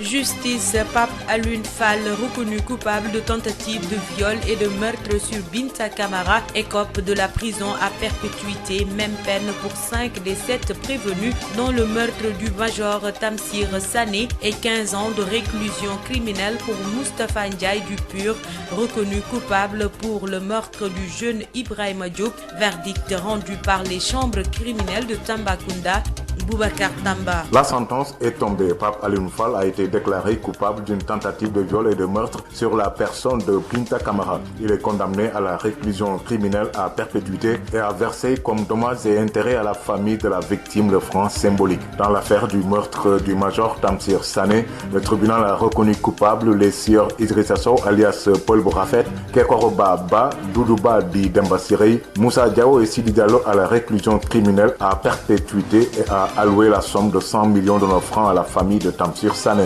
2 millions de francs à chacun des gendarmes blessés. Quant à Pateba et Khoureyssi Diallo, ils ont écopé de 6 mois avec sursis pour délit de recel et de détention d'armes sans autorisation administrative. Pour ce qui concerne les militants du PUR, Moustapha Ndiaye est reconnu coupable du meurtre de Ibrahima Diop et il est condamné à 15 années de réclusion criminelle. Son co-accusé Ousmane Sidibé lui a été acquitté. Les autres militants du PUR seront condamnés chacun à 3 mois d'emprisonnement ferme pour détention illégale d'armes. Ce 1er juillet, la radio Sud FM a fêté ses 26 ans d'existence. Première radio privée d'information du Sénégal, Sud FM est la pionnière dans plusieurs événements radiophoniques qui ont marqué le Sénégal. La radio va continuer de contribuer parmi les passeurs d'idées et d'intelligence dans ce pays. Tels sont les propos du directeur général Baye Omar Gueye que nous écoutons. 26 ans, c'est pas 26 jours. 26 ans, c'est pas 26 semaines non plus. 26 ans, c'est un quart de siècle d'existence. C'est 26 ans d'émotions, 26 ans de souvenirs qui se bousculent dans ma tête, mais c'est également une partie de notre vie consacrée à Sen Radio. Dieu merci d'en arriver là. Nous espérons, si Allah nous prête longue vie à la radio, de célébrer les 100 ans de Sud FM. Ce qui fonde la marche de Sud FM, c'est d'être de plus en plus à l'écoute des populations, de nos auditeurs, mais surtout de contribuer à figurer parmi les passeurs d'idées et d'intelligence du pays et de pouvoir nous inscrire dans le temps avec tout ce que cela comporte comme mutation, innovation et engagement. C'est le lieu de saluer les pionniers. Je parlais du président Babacar Touré, mais également du doyen Abdoulaye Ndiaga Sylla, toute cette équipe à l'origine de la création de Sud FM. Vous me permettrez aussi de rendre hommage, mais surtout d'avoir une pensée pieuse à nos illustres disparus. Qu'Allah les accueille en son paradis. C'est l'occasion de saluer le dévouement du personnel. Vous avez vous-même constaté le dévouement de toutes les équipes de la station mère comme des antennes régionales. C'est l'occasion pour moi d'encourager et de renouveler, mais surtout féliciter ces équipes qui participent à l'élaboration de l'information du programme d'éducation, mais également du divertissement. Nous restons convaincus que ce qui porte une radio, c'est une information juste et vraie. C'est cela notre credo. La famille Sud FM, vous le savez, s'élargit au-delà des journalistes et techniciens. Elle englobe aussi les auditeurs. Hivernage à Ziguinchor, un orage accompagné de grêlons a fait des dégâts dans le département d'Oussouye, un phénomène inhabituel qui a endommagé plusieurs toitures de maisons, au moins dans 3 villages. Ben Michel Kanfoudi. C'est un spectacle inédit qui s'est produit ce jeudi à Diaken Diola, Diaken Wolof et Saout et environ. Les populations de ces villages du département d'Oussouye ont assisté à un orage accompagné de chutes de grêle qui ont fait beaucoup de dégâts dans la zone. Ce phénomène rarissime a endommagé beaucoup de toitures de maisons dans cette contrée du Kassa, en atteste ces propos d'un habitant de Diaken Diola joint au téléphone par la radio communautaire Kabissa FM. Il y a d'énormes dégâts ici à Diaken, des maisons détruites, même les maisons nouvellement construites avec des zincs tout neufs sont déchirés. C'est vraiment une catastrophe, vraiment. Les gens sont découragés. Éberluée par ce phénomène, cette dame d'un âge très avancé déclare n'avoir jamais assisté à un tel scénario. Je n'ai jamais vu ça de ma vie. Des glaçons qui détruisent des toitures de maisons? Ah non, jamais. Regardez les dégâts. En tout cas, moi qui suis né ici à Diaken, je n'ai jamais vu ce phénomène. Qu'est-ce qui peut bien expliquer ce phénomène? Les experts nous en diront peut-être un peu plus. Mais en attendant, à Diaken Diola, Diaken Wolof et Saout et environ, les populations sont en train de constater les dégâts et de recoller les morceaux. sport. Initialement prévue en 2021, la Coupe d'Afrique des Nations a été reportée jusqu'en janvier 2022. La CAF a constaté l'impossibilité d'organiser cette compétition avec la pandémie qui est toujours présente. Une décision correcte selon Augustin Senghor, président de la Fédération sénégalaise de football, par ailleurs membre du conseil exécutif de la CAF. Nous l'écoutons. Simplement, il fallait se rendre à la raison, c'est-à-dire constater pratiquement l'impossibilité d'organiser cette grande CAN A24 dans quelques mois, donc au Cameroun, donc en janvier-février, pour la simple raison que, en fait, la pandémie est encore présente en Afrique partout. Donc, les aéroports sont fermés, il n'y a pratiquement plus de football. Donc, la FIFA a fini de fixer les dates de reprise au niveau des fenêtres des compétitions internationales et l'Afrique est programmée pour reprendre en octobre-novembre et in fine aussi organiser une CAN suppose des préalables qui sont la sécurité sur le plan sanitaire dans le pays d'accueil, la possibilité pour des supporters de voyager de pays en pays, autant de facteurs qui font que, à mon avis, la CAF n'avait pas de choix que de reporter. On pourra toujours nous dire pourquoi en janvier 2022 plutôt que pendant l'été 2021. La raison est simple, c'est-à-dire juin-juillet au Cameroun, en raison de la pluviométrie très forte, il serait hasardeux de vouloir organiser à cette période une compétition de cette envergure. Ça nous permet de dérouler tranquillement les 4 journées restantes, donc les 2 tiers des éliminatoires restent à jouer. Ainsi prend fin la rétrospective de l'actualité saillante de la semaine sur Sud FM Sen Radio. Rendez-vous dimanche prochain. Adji Fatou Bari. 7h58, c'est la fin de ce journal. Dans moins de 2 minutes, retrouvez Hapsa Eliman Wan pour l'édition en Wolof. Merci de nous avoir suivis. Très bonne journée à toutes et à tous. Sud FM. Il est 8h. Hapsa Eliman Wan. asalaamaaleykum tey ji dibéer di juróomi fan ci weeru juillet ci atum 2020 bisimila leen ci ñaareelu pàcc xibaar yi ñu ànd ceek Assane Thioune dañu koy door ak séddaleep dund gi jëmale ci jafe-jafe yi nga xam ne moom la askan wi rawatina njëli di jànkonteel saa su ne li ñu nemeeku ca tey ba nag mooy daal ay yéex ci mbir mi luy tolloog 2 téeméeri njël ak 4 daal ñu ëpp loolu sax ñoo ca war daal jëfandikoo Babacar Sow. ndorteelu séddale ndimbal gi nga xamee ni aajowu na ci Covid 19 ca Taïba Ndiaye fanweeri dëkk ak juróom la yitteel di loo xam ne lii ñu ngi ko jagleel ñi nga xamee ni ñoom lu nguur gi joxoñ ñi ñoo war a am ci li ni mel di ndimbal goo xam ni gi lu toll ci 2 junniy njël ak 4 téeméer la ñu ko jagleel ci commune bi wasaare ko lenn ci dëkk-dëkkaan yi nga xamee ni ñoo wër dëkkub Taïba Ndiaye suñu sukkandikoo ci jaraafu dëkk bi alelo li ci des toll ci 1 ak juróom benn téeméer jaraafu dëkk bi alelo nee na daal ci ñaareelu xaaj bi ñoom ñooñee bëgg nañu am ngir ñëpp am ci li ni mel. coow li bëri na yeex na waaye nag jaadu na vraiment yeex gi am li am solo daal mooy yéegsi na te incha allah dañ ko séddale ni ñu ko wax te yaakaar nañ ni daañu gis ni ndimbal bi ñëw na fi mu war a ñëwee 1 ak 2 téeméeri ménage ak juróom-ñett ñoo nekk ci quota état bi presque daal lu ñu toll 1 ak 2 téeméer nekk quota mairie loolu itam ci tànn bi ni ko état bi tànne woon ci RNU bi noonu lañ ko daal commune bi ñëwaat yokkaat ci loolu dina tax am ñu desul ñoo xam ne du ñu am wante nag séddale moo mel noonu ñooñu def suñu pexe ak maire bi ëllëg moyen yu ñu am yokkaat ko fexe ba ñëpp am ndax loolu wax dëgg yàlla bu ñu sañal foofu la ñu yàgg waaye comme fii la toll nag dina fa am 1 ménage yoo xam ne ak lu topp du ñu bokk ci séddale bu njëkk waaye ñoo ngi ñaan yàlla ak partenaires yi ñu ko seqal nag te ni yaakaar nañu ñoom it daañ ci dugal seen la Tivaouane Babacar Sow dañ ci jokkoo ak yéen pour Sud FM. jërëjëf Babacar Sow di ñu doon wax ci yéex ñi nemmeeku ci séddaleep dund gi jëmale ci njël yi nekk ca Taïba luy tolloog 2 junni njël ak 4 téeméer ñoo ca war a daal jot yooyu lee dund ngir mun a jàpp ci mbir mi ak jafe-jafe yi nga xam ne moom la leen mbas mi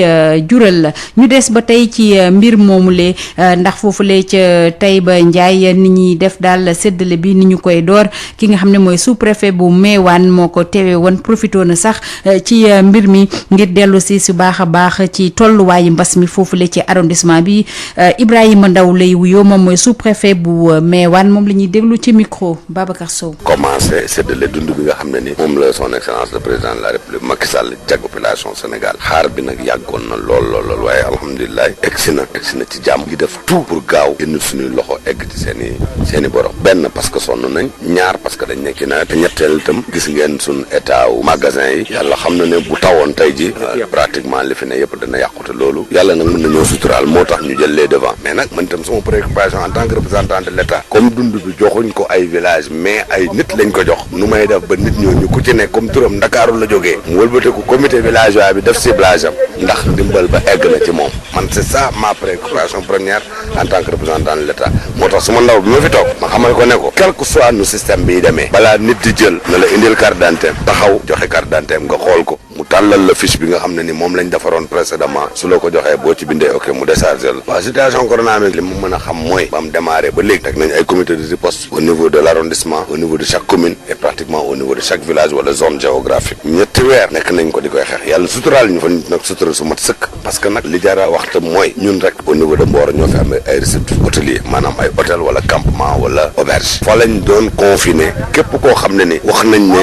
laale nga wala ji laam-laamee wala jógee nga ci dëkk bu ko am kañ ñi ko am ba pare moom immédiatement autorité sanitaire dañ lay yóbbu ci centre de traitement yi mais ñi ngi doon denc ndégande ko fukki fan ak ñaari yëpp fi lañ leen denc lu mat juróom benn fukki nit yàlla dogal na dencoon nañ leen Mboor kaaw Pire boobu nga doon dégg ka fa mujjoon gaañu Pire te bokk ci Pambal njaboot ga fukki nit ak juróom benn mën lañ ko indil ma yóbbu leen te ba fukki fan ak ñeent yi jeexee delluwaat jàmm ka gaañu woon Mekhe itam ba mu gaañoo contact yi ci sun arrondissement lañ ne ñu ngi ko denc Ndombel ci arrondissement Mewane ki doon addu ñuy teewlu mooy sous-préfet bu Mewane Ibrahima Ndaw ci micro Babacar Sow ñu wax ba tey ci wàllu mbas mi bu ñu jugee ci wàllu séddaleep dund gi ci njël yi ñu wax yeneen jafe-jafe nag yoo xam ne indi na ko ñu bëri ci ay liggéeykat rawatina ñi nga xam ne ñoo yëngu ci wàllu tourisme rawatina ci région bu Thiès ñoom moo tax daal ñu lolu seen biir ngir seet daal yenn saafara lañ ci mën a indi Babacar Ndaw muy ndaje sottante xel diggante ay acteurs yu yëngu si wàllu tourisme si Sénégal ki ko amal Doudou Niania Diop xam-xam màcc si wàllu tourisme jàpp na ne mbas mi dafa ñëw yokku jafe-jafe yi nga xam ne tourisme Sénégal moom la nekkee woon. ñu nekk période boo xam ni depuis 6 mois ngi nii hôtel yi kenn amul benn client état bi def na li mu war a def mais l'essentiel est que mooy suñu entreprise yi amul chiffre d'affaires loolu moo inquiété ñëpp bon man dama ni nag comme période bi demee na nii et puis même avant Covid-19 jafe-jafe dafa amoon ci secteur bi parce que secteur bi dafa mës a am jafe-jafe nuñ koy gérer ak politique bi bon peut-être que opportunité bi tey ñëw na ba nga xam ni mën nga sensibiliser la génération future mën nga sensibiliser aussi les décideurs pour ñu taxawaat xoolaat suñu secteur bi nan lañ ko mën a remodeler. tey jii ñoom nee nañ leneen li leen ci gën a jaaxal mooy kilifa yi dénk secteur bi xalaatuñu benn saafara nga jàpp na ne mbas mi moom jeexitalam ci secteur tourisme jeexagul léegi Doudou Niania Diop. dina jafeñ parce que man am na ay contacts am na ay xarit yu nekk au niveau des marchés émetteurs am na ñu ma confirmer ni ñoom duñu programmer la destination Sénégal ren kooku dafa doy waar ah il faut ñu jël suñu ay matuwaay commencer créer ay nouveaux produits yoo xam ne ni dina mën a dynamiser l'activité touristique en attendant que les choses reprennent. tax nag daanaka lu jege ñetti waxtu sottante xibaar ñi nga xamante sottante xalaat secteur acteurs yi ay experts ay ñoo xamante ni te ay ndongo lañu ak ñuy doon di am seen lijaasa jàpp na ne tey jii wàllu ëllëgu secteur tourisme doy na waar ci Sénégal waaye it tey jii du leen tere ñoom ñu noppi danañ def seen kéem kattan lëkkaloo si ak ñëpp ñoo nga xamante ne am nañ seen xalaat ngir ëllëgu secteur bi nga xamante ne tey jii am na solo bu rëy si wàllu économie bu Sénégal Babacar Ndaw Thiès Sud FM. Babacar jërëjëf dañuy des si boobu leen ndaje ndax daal sàkkutee fi ñi nga xam ne ñoo yëngu ci wàllu tourisme foofulee ca Thiès nee nañ daal bu ñu sañoon dañ fi jëlee ministère bi yëngu ci mbir mi teg fa benn secrétariat loolu nag day tax daal ba ñi nga xam ne ñoo ci yëngu gën caa mën a yëkk seen bopp muy kàddu Doudou Niania Diop ñu déglu ko ci micro Babacar Ndaw. alors li nga xam ni moo nekkoon tout le temps di ñu bloqué est-ce que duñ ko débloqué est-ce que duñu profiter débloqué parce que yëpp a calme par exemple ministère du tourisme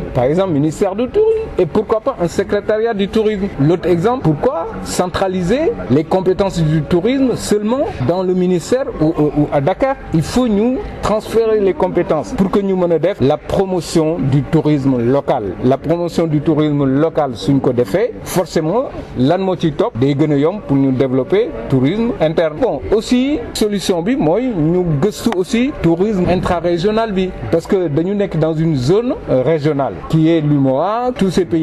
pays-là voyagent au Sénégal. Nan lañ mën a defee des statistiques fiables de fréquentation ak pays yooyu di ñëw fii pour mën a def la promotion. Bon par exemple léegi déconfinement bi ça fait 1 mois. Est-ce que gis ngeen benn tableau fenn Sénégal muy Dakar muy Thiès wala même la Petite Côte boo xam ni nii ñi ngi wone ni au moins mën nañu relancer tourisme bi jaay dara quoi parce que un panneau publicitaire ça coûte pas des milliards quand même mais wone un petit peu le patrimoine qu'on a parce que peut-être que le Sénégalais lambda bi nekk fële am na envie dem à Djilor Djidjack découvrir foofu la maison de Senghor ou quelque chose comme ça donc ce sont des initiatives yoo xam moom la les produits de substitution moom la ñu war a jël et puis profiter aussi ñu def ay des circuits yoo xam ni intégrés yoo xam ni c'est dédié aux locaux pourquoi pas. doon addu ñuy teewlu muy Doudou Niania Diop di yëngu ci wàllu tourisme ne bu ñu sañoon daal dañuy yëkkati ministère bi teg fa benn secrétariat ngir gën a lëkkoole ak rataxal diggante bi ñi nga xam ne ñoo yëngu ci mbir mi ak nguur gi ñu doon wax ci jafe-jafe yi nga xam ne nag moom la mbas mi jural askan wi loolu yóbbee ñu dégtal leen communiqué bi nga xam ne moom la waa congrès de la renaissance démocratique yónnee rédaction bu Sud FM wax nañu ci li Doudou Niania Diop doon wax léegi jafe-jafe yi nga xam ne moom la mbas mi indil réew mi nee nañ li mu wone daal mooy daal nguur gi ñoo lajj ci mbir moomu le ñooñu lee di congrès de la renaissance démocratique ci kàddu ñi nga xam ne ñoo ko jiitee wax nañ it ci wàllu séddalepp dund gi nga xam ne moom lañ doon wax sànq nee na daal ay jafe-jafe daal lañ ci gën a nemmeeku waa CRD yemuñ ca wax nañ ci li nga xam ne fi mu toll nii moo lëmbee réew mi jëmale ci saax-saaxe bi ñuy saax-saaxee lépp lu jëm ci wàllu suuf si ñuy fàttali ne nag géej gi ñëpp ci am wàll ndax sunu ak la daal donc ñëpp daal képp ku soxla gis géej gi da nga ko war a gis moo tax daal CRD di congrès renaissance démocratique mi soññ gouvernement bi mu fexe daal ba loi yi nga xam ne moom la njëkkati ci wàllu suuf si ñëpp mën kaa sàmmonteeg moom respecté ko ndax daal dafa am li ñu ne seetlu mooy ay firme maanaam ay société yu mag a mag yoo xam ne daal moom la daal jox suuf si bu bëree bëri loolu di ci lor askan wi loolu mooy communiqué bi nga xam ne moo tukkee ci congrès de la renaissance démocratique ni ma leen ko doon waxee ci communiqué boobule te kilifa yi jiite congrès de la renaissance démocratique doon ko waxtaanee jëm na ci wàllu suuf fële ca Thiès sax ci mbir moom la ñuy wax ci quartier Thiès noonu foofu li tollook 20 doomi aadama yoo xam ne dañ fa amee ay tool fi mu toll nii daal ñoo bañ lank kaare ne kenn du laal seen alal rawatina ngir yokk université bu Thiès moo tax ñu dem foofu lay bépp liggéey boo xam ne dañ ko dooroon ci wàllu terrassement ñu daqal ko di sàqu yi daal am ay waxtaan yu yaatu ak ñi nga xam ne ñu ŋànk université bi ak ñi nga xam ne ñooy kilifa yi foofu lay ca Thiès ñu déglu ki nga xam ne moo yoroon kàddu ko askan woowu fare ci quartier Thiès noonu Bekkaay Fay lay wuyu ñu déglu ko ci micro Babacar Ndaw lu xew mooy que dañoo yeewu ci suba teel ñu wooñu ñee am na ay machines yoo xam ne yi commencé nañoo daaneel clôture yi commencé nañoo daaneel garab ak mango yëpp ñi nga xam ne defoon nañ ko ci tool bi donc commencé nañ koo daaneel léegi ñu ñëw interpellé ñu def liggéey bi ñu ne ñoo dañoo am ndigal ne lépp lu fi taxaw daal nañ ko daaneel parce que université bi dafa war a yaatu te dañ fi war a jaalale benn mur de clôture mu nekk loo xam ne nag jaaxal nañ lool parce que ñun ñi nga xam ne ñoo fi moom tool yi donc ñi nga xam ñenn ñi suñu maam yi lañ ko donne suñu maam yi ba léegi ñun ñoo fi moom donc di fi bay di fi jëmbat ay mango donc di ci suturlu ñu yeewu rek ñu ne ñu am na ñuy daaneel tool yi te woowuñu benn yoon kenn waxtaanuñu ak ñun kenn woowuñu kenn mosuñoo yëgal ci lenn donc ci li nga xam ne mos nañ ko fee def donc ñun daal lool moom mu nekk loo xam ne jaaxal nañu lool moo taxoon nag ñu ne il faut que ñu yëglu ba xam donc li ñuy def nii fan lañ ko teg waaw ñu ne arrêté nañ donc dinañ dellu si waat alterné bu yàlla defee jàmm mais lu nekk suñu taxawaay mooy yëgal donc askan bi ak kilifa yi yëpp ne am na ñoo xam ne yi ñoo ngi fi am ay tool ñoo ngi ko bëgg a nangu tool yi donc yàqal ñu suñu alal bi nga xam ne def nañ ko fi te yëgaluñu ci lenn donc woowu ñu waxtaanuñu ñun yëgaluñu ci lenn dañoo yeewu rek bëgg a yàq suñu alal noonu te xamuñu nag ci loolu fan lañ ko teg te dégg nañ ne sax ci ñi nga xam ne am nañ tool yi fii ñun mat nañ 20 mais dégg nañ ne am na ñaar wala ñett ñoo xam ne yi semp nañ leen am leen lu leen di fay mais ñun ñeneen ñi kenn mosuñoo donc woo ci ndaje kenn mosul ñëw donc wax ak ñun muy du préfet du autorité université yi du kenn koo xam ne kii mos na ñëw daje ak ñun ci loolu noonu donc ñun àndoon nañ ak chef de quartier Thiès noonu délégation demoon donc gis le sous-préfet mais moom newoon na dina ko yëgal le préfet bindoon naa sax benn mémorandum ma joxoon ko mais newoon na dina ko ci donc yëgal préfet mais boobu ba léegi ñoo ngi toog xaar déggaguñ ci woon dara tey daal dañoo yeewu gis machine yi ñëw di yàq tool yi te ñu ne altine incha allah buñ ñëwee dinañ ci continuer waat seen kii nag ñu bëggoon nag ñu xam ne ñoo ngi tooñ ay askan doomu aadama te ñun tamit mënuñu seetaan ñu yàq suñu alal ñu daal di lay croiser parce que suñu doole lañ fi def ak suñu xaalis ak suñu lépp lu ñu amoon ñu def ko fi bu ñu nangu ñu ñëw ñu yàqal ñu dem noonu loolu moom duñ ko mën a nangu. ki doon addu di Bekkaay Faye yore kaddu kaskan wi fare ci quartier Thiès noonu ñoom daal dañoo ñëw fekk seeni tool yu tolloog ñaar fukk ak juróom daal ñu nar ko saax-saaxee ngir yokk université bu Thiès ñoom ñooñu la askan wi dem fa arrêté lépp loo xam ne taxawal lépp lu jëm ci wàllu liggéey jëm ci wàllu terrassement dañuy des ba tey ci wàllu suuf ba tey foofulee ci Thiès jugee ca Thiès dem ca commune bu Ndiaganiao rawatina ca Ndingler foofu nag daal askan yuy faree foofu la te ni ngi leer daal ñoom lenn rek moo leen soxal ñoom it mooy seen wàllu suuf ndax nee na dañ ko jël daal jox ko koo xam ne ab homme d'affaires la ñoom daal nee nañu li ñu gis mooy nguur gi rek moo ci mën a indi saafara moo tax it kuréel bi nga xam ne mooy toppatoo lépp lu jëm ci wàllu suuf foofu la ak it taxawu askan wu ni ngi leer bi daf si jàkkaarloo nag taskatu xibaar yi Ismaïla Marcel Koli. mu nekk ci commune Ndiaganiao population dëkk bu ñuy woowee Ndingler ñooy ñaawlu foqati bu ñu foqati seen suuf maam jagleel ko benn homme d'affaires ki xamle lu ñu may mooy Bassirou Diomaye Faye. dañu jël suuf si nga xamante ne béykat yi ñoo ko moom jàpp ne ki c'est une valeur nulle foqati ko ci béykat yi teguñu benn dërëm ci loxoy béykat yi jox ko keneen koo xamante ne mbéy la bëgg a def lan lañ dooree béykatu Ndingler yi tey ndóol. parce que kii dafa bëgg a béy ñii dañ doon béy depuis des années koñ bu ñu joxee keneen pour mu béy maanaam la même activité ki keneen ki doon def mais wutuñu leneen lu dul neewal doole koo xamante ne dafa ndóol gën a dooleel koo xamante ne alal rek la am mieux boo jëlee 2,250,000 mètres carrés jox ko kenn nit benn sénégalais boo xamante ne macha allah am na alal ba pare dafa doy pour que rongañu baadoola continuer di siim cerey buur wala cerey koo xamante ne am na xaalis am na daraja ba pare c'est fini tout ça parce que doomu béykat yi dootuñu seetaanati ñu di lay foqati seen suuf di ko jox kenn koo xamante dafa am alal ba pare c'est fini loolu dootul amati. pour ñu dëkk ci gox bi nguuru Sénégal moo mun a indi saafara ci lu ñu mel. bu état bëggee solution na accepter titrer les terres des paysans ku nekk mu jox la sa titre foncier ci sa suuf boo jaayee yaa xam boo demee yóbbu ko garantie banque ci prêt yaa xam bu fekkee ne da nga koy andi apport dans le cadre d'un projet d'agrobusiness yaa xam parce que ñi bëgg a béy yépp bu ñu amee alal tamit am na loo xamante ne mënuñu ko defar mënuñu ko dem uti ji feneen andi ko mooy suuf si fii la nekk ñi ko moom ku bëgg a béy tey suuf ngay ut mënuloo béy ci ndox mënuloo béy ci ngelaw kon ñi moom suuf si ñoom ñoo yore la valeur ou la ressource principale ku ko soxla nag ne mbéy nga bëgg a jëme war nga yéene ñooñu nga xamante ne bi suuf si nekkee àll kenn mënu fa béy seen maam yi ñoo jëloon semmeñ di gor garab par garab ba mu nekk àll bu mu nekk tey nit ñi mën faa dem gis ko mën faa béy tey ça il faut que mu am valeur boo xamante ne pouvoir public yi dañ ko reconnaître c'est la seule solution qui vaille nañ delloo suuf si béykat yi. ci fàttali ñu toll ci ñeent fukki famille ñooy laaj seen suuf bu ñu jox benn homme d'affaires sénégalais bu ràññeeku ci biim réew. jërëjëf Ismaïla Marcel Koli doon ñu wax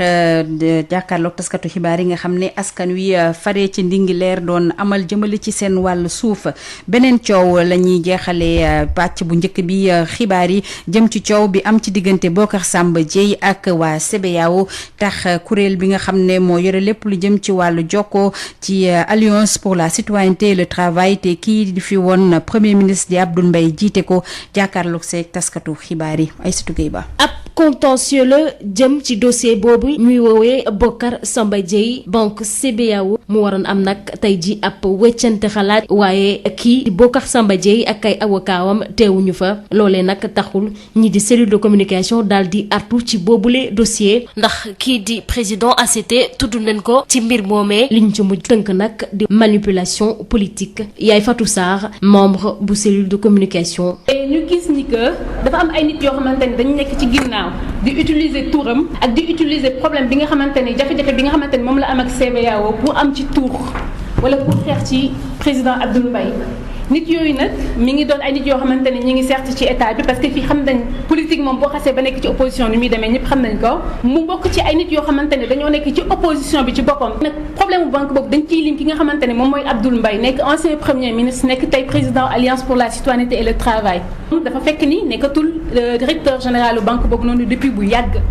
donc turam warutoon a wax mën a ñëwaat ci mbir mi. leneen lu ñu wax mooy ñoom dañoo fas yéene rek daal di porter plainte képp koo xamante ne mi ngi yëkkati ay wax di ko teg rek ci deru kii di président Alliance pour la citoyenneté et le travail di Abdoul Mbaye. bés ni ki tey képp ku ko limati ci mbir mii nii te tegal ko fu woo dinañ la topp si yoon loolu benn la ak kum ci munti doon.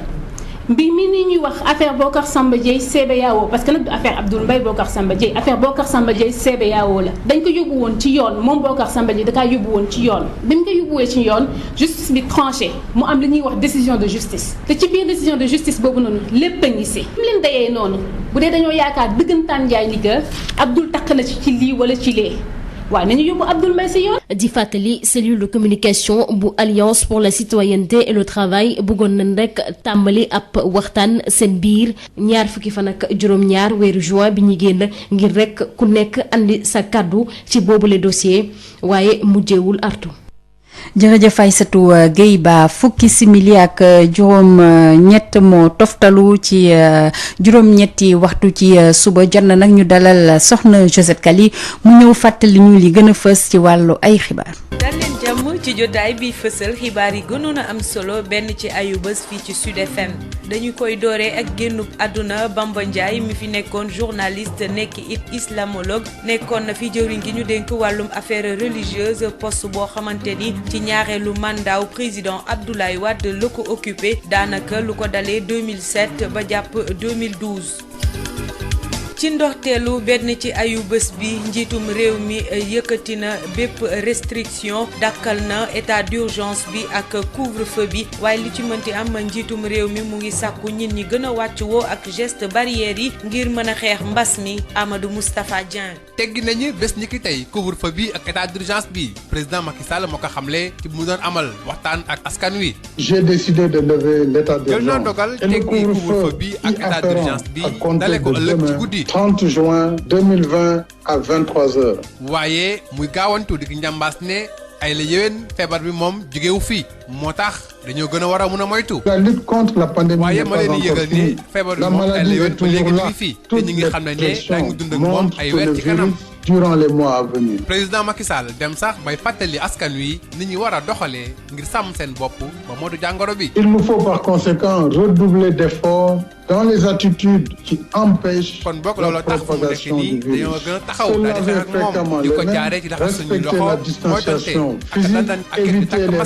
masque boobu sax nee nañu baax na loolu ngir moytu jàngoro bi. et réduire considérablement la circulation du virus. président Macky Sall di xamle ne fu mu nekk nii réew mi dafa nekk ci guuta ndax ni ñu war a bañee feebar bi gàllankoor suñu dund noonu le la ñu war a bañee feebar bi le gàllankoor koom-koomu réew mi. lutter pour préserver nos vies et notre santé. et fu mu nekk nii ñun askan wi dañoo war a taxaw temm daal di xeex ngir feebar bi jóge fii waaye ñu xeex taxawalaat suñu koom-koom daal di bañ a bàyyeeg feebar bi mu daal nax saayal koom-koomu réew mi loolu daal fu mu nekk nii mooy mbir mi ñu nekk diggante boobu daal fu mu nekk nii la Sénégal toll. tenant compte de cette double nécessité vitale. corona wala koom-koom koom-koom wala corona laaj baa ngoog. dañuy des ba tey ci wàllu mbas mi Sénégal fu mu ne ni nag am na lu tollu ci juróom-ñaari junni ci ay cas nit yu am coronavirus ginnaaw ñeent ci ay weer fi mu ne ni test yi nag nit ñi nga xamante ni dañoo symptomatique wala ñu vulnérable ci ñoom dong lañ koy amalee prise en charge bi ci kër yi dañ koy wëyal boobee dogal la autorité sanitaire yi jël ngir mën a wàññi lim gu takku ci ay malade nekkee ci centre de traitement yi xadi seen situation bu bees doxalin bu bees cas yi du yokk ñi am coronavirus toll nañ ci juróom-ñaari ju nekk juróom fukk ak ñeent mbas bi ba mu tàmbalee ba léegi fii ci Sénégal ba tax na nag lal yi ci hôpital yi doyatul ba tax na nag autorités yi jógtee ngir rek dooleel faj maladie ci seen biiri kër leneen lu tax ñu jël bi lee dogal am na ñu bëri ñoo xamante ne nangootuñu dem l'hôpital bu ñu sukkandikoo ci Amadou Diarra Bey nekk directeur général bu SAMU. suivi à domicile moom mooy faj yenn nit yi seen kër loolu tamit waxtaan yu bari def nañ ko ci parce que li ñu seetlu mooy am na ñoo xamante dañuy bañ sax ñëw hôpital te ñooñu kenn mënu leen a bàyyi parce que mun nañu aggravé wu mun nañu décédé te mun nañu wàll tamit feebar bi ñooñu tamit dinañu def ay procédures yoo xamante ni dinañ permettre ñu leen di faj ci kër ga di respecter nag confidentialité bi ba pare ak procédure de surveillance yoo xamante dina tax ku ci aggravé wu ñu mun la yóbbu hôpital ci anam yu gën a gaawee. képp koo xamante ne personne contact nga kenn dootu la defal ci test fi mu nekk nii nag ñu feebar bi di sonal la ñuy jox bopp nit ñi nga xamante ne am nañu symptôme coronavirus rek la ñuy defal test. bu njëkk dañ doon testé ñëpp contact yi isolé leen test mais léegi dañuy changé doxalin léegi décidé nañ ñi dañuy testé ñi nga xamante ni am nañ ay symptômes ñi nga xamante ni contact la ñu woon dootuñu leen testé wala dinañu seppi ñi nga xam ni contact lañu ba pare ñu vulnérable mooy am nañu feebar bu fi nekk boo xamante bu leen feebar bi daloon gravité mun na am ñooñu rek la ñuy testé si ak frontières yi nga xamante ni dinañ ko ubbi tamit am na ay tests yoo xamante ni dinañ ko def léegi ay mesures yu ñu jël mesure boobu mooy d'abord dañu décider ni kuy dugg ci dëkk bi da ngay testé wu avant ngay ñëw. dogal yooyee nag ci wàllu koom dina tax rek ba nguuru Sénégal daal di sakkanal ay milliards yu bëri. ci wàllum yoon Pape Alioune Fall ginnaaw ba ñu jàppee ni lépp luñ ko doon toppee moo ko def ñeel génnub àdduna Binta Camara moom dinañ ko tëj giirub dundam boobee pen la ñu daan it juróom ci juróom-ñaari nit yi nga xamante ni seen loxo dafa laale ak génnub àdduna major Tamsir Sané kii di Moustapha Ndiaye bu PUR mi ñu jàpp ni moo faat Ibrahima Diop moom daan nañ ko ngir mu tëdd kaso fukki at ak juróom yile verdict yëpp chambre criminelle bu Tambacounda moo ko joxe Boubacar Tamba. tribunal daan na Pape Alioune Fall mu nar a tëdd kaso diiru dundam ndax jàpp na ni moom moo doon jëm a yegg ci Binta Camara ba noppi faat ko ci wàllum ndàmpaay moom franc symbolique bi la wax a versé njabootu Binta Camara ci lu jëm ci mbiru major Tamsir Sané ñii di Idrissa Sow ñu gën koo xam ci turu Pël bu Rafet ak Kekoro Ba Doudou Ba ñu gën koo xam ci turu Demba Siré Moussa Diaw ak Sidi Diallo tribunal jàpp na ne ñoom ñoo ko faat ba tax na mu daan leen ñu nar a tëdd kaso seen diiru dund te it nar a fay téeméeri million ci suñuy koppar njabootu Tamsir Sané ñaari million gendarme bu nekk ñaa ci jële woon ay gaañu-gaañu ñii di Paté Ba ak Khoureyssi Diallo ñoom juróom benn weeru kaso yu dul tëdd lañ leen daan ñu war a bokk ñoom ñëpp daal di fay koppar yi ñu war a fay ñii di waa PUR ñoom kii di Moustapha Ndiaye la tribunal jàpp ne moo faat Ibrahima Diop loolu waxal mu daan ko fukki atu kaso ak juróom kii di Ousmane Sidibé te ñu njoxtoon ne moom ak Moustapha Ndiaye ñoo rey Ibrahima Diop tribunal bàyyi na ko yeneen militant PUR ya des daan nañ leen ku ne ñetti weeru kaso ndax ngànnaay ya ñu yore woon te amuñ ci benn sañ-sañ. benn fan ci weeru sulet bi rajo Sud FM xumbal na ñaar fukk ak juróom benneelu anniversaire am mu nekk première rajo privée d'information bu Sénégal Sud FM daanaka bokk na ci ñi nga xamante ni ñoo taxaw temb ci yenn ci ay événement yu marqué rajo fii ci Sénégal loole nag dafa di loo xamante ni dina wëy bu ñu sukkandikoo ci directeur général bi di Baye Omar Gueye ñu teewlu ay kàdduwam. ñaar fukki at ak juróom benn du ñaar fukki fan du ñetti semaine. ñaar fukki at ak juróom benn un quart de siècle d'existence la ma boo koy seet du lu ndaw alors fu mu nekk nii jot na ñu fàttaliku ñi nga xamante ne ñoom ñoo créé Sud FM ñu fàttali ki nga xamante ne mooy président Babacar Touré kii di doyen Abdoulaye Ndiaga Sylla ak képp ki nga xamante ne bokkoon na ci liggéey boobu pour samp Sud FM pour Sud FM di wéy di bégal askan bi ndax yow ci sa wàllu bopp di nga ko seetlu amul bés boo xamante ne auditeurs yi duñ la woo amul bés boo xamante ne askan bi duñu kontaan ci liggéey bi te lu ñuy dem muy gën a yokku loolu day nekk encouragement day nekk sas boo xamante ne tegu na ci ñun pour que liggéey bi ñu mën di ko wéyal ci bànneexu askan bi leneen loo xamante ne mën nañ ko jàpp te war tax ñu taxaw mooy di fàttaliku ñi nga xamante ne dañu bokkoon ci liggéey bi te yàlla jële leen fi ñu toog ñaanal leen yàlla suñu boroom tàppe leen àjjana suuf oyof seen kaw loolu nag tamit day tax ñu am reconnaissance en ñi nga xamante ne ñoom ma jiitu woon ci direction wu rajo bi ma xalaat ci kii di Chérif Ali Valide Sey yàlla na ko yàlla xare àjjana mais tamit Abdou Latif Coulibaly ak Oumar Diouf Fall ñëpp daal nañ ne souhaiter joyeux anniversaire pour que li nga xamante ne mooy liggéey bi ñuy xaar ci Sud FM ñu mën ko di ko wéyal mu doon mbégte askan bi moom mooy programme yeeg émission yëpp dañ ko seetlu ne am na loo xamante ne soppeeku na ci loolu dafay wane rek ne fu mu nekk ni Sud FM mi ngi wéy di def li nga xamante ne moom la auditeurs yi xaar ci moom maanaam di liggéey bu mucc ayib pour que auditeurs yi nga xamante ne ñoom ñoo bëggal seen bopp rajo bi di suivre rajo bi di kontaan bés bu nekk suñ koy déglu te lépp day jëmale rek rajo bi ci kanam. hivernage ci bët saalumu réew ma foofee ca Ziguinchor nag taw bu ànd ak ay waddum glace def ay yàqute yu bëre moom la ñu nemmeeku ca département bu Oussouye mu di ab mbir boo xamante ni bëriwul luñ koy gis jot naa yàq lu bëri ci ay toiture kër daanaka ci ñett ci ay village Ben Michel Kanfoudi. mbir mu yéeme moo daal di am alxamis ji ci ngoon ca Jaaken Joola Jaaken Wolof Esawut ak tund yu ko wër taw yu foor yu ànd ak ngelaw ak itam ay donju glace ñoo daal di wàdd ci dëkk yooyu nekk ci département bu Oussouye li ni mel nag yàq ay toiture yu bëre ci zone boobu nekk ci département bu Kassak benn habitant wu Jaaken Joola di ko dëggal ci téléphone rajo communautaire Kabisa FM. ñun daal fii lañu nekkoon ba mu yàgg ñu gis ay taw yi ànd ak ay glace yi nga xamante ni dañu wàdd di xar sunuy zeng am na ay kër yu bëri bëri nga xamante ni donju glace yooyu yàq na leen man mii di wax ak yow war naa sensé fukki tool ndax donju glace yooyu le te am na ci dëkk bi ñi nga xam ni ñoo ma gën a yàqule surtout ñi nga xamante ni sax ñoo yor ay kër yu bees ñoom ñooñu le daanaka sax dama leen yërëm li ni mel daal mën nañu wax ni catastrophe la. soxna si nga xam ni ay atom sori na lool moom itam jaaxle lool di wax ni bu let mu gis mbir mi ni mel depuis bu mu juddoo ba léegi. mësuma gis lii ay glace yu yàq ay toiture kër xool leen dégâts yi rek man daal en tout cas depuis bu ma juddoo ba léegi mësuma daje ak li ni mel. lan moo mën a expliquer phénomène bi ni mel du ñàkk experts yi daal di siy dellu si waaye nag fu mu nekk nii lu wër ba wër mooy askan wi yeewoo ca Jaaken Joola Jaaken Wolof Esawut ak tund yu ko wër fu mu nekk nii ñu ngi constater dégâts yi.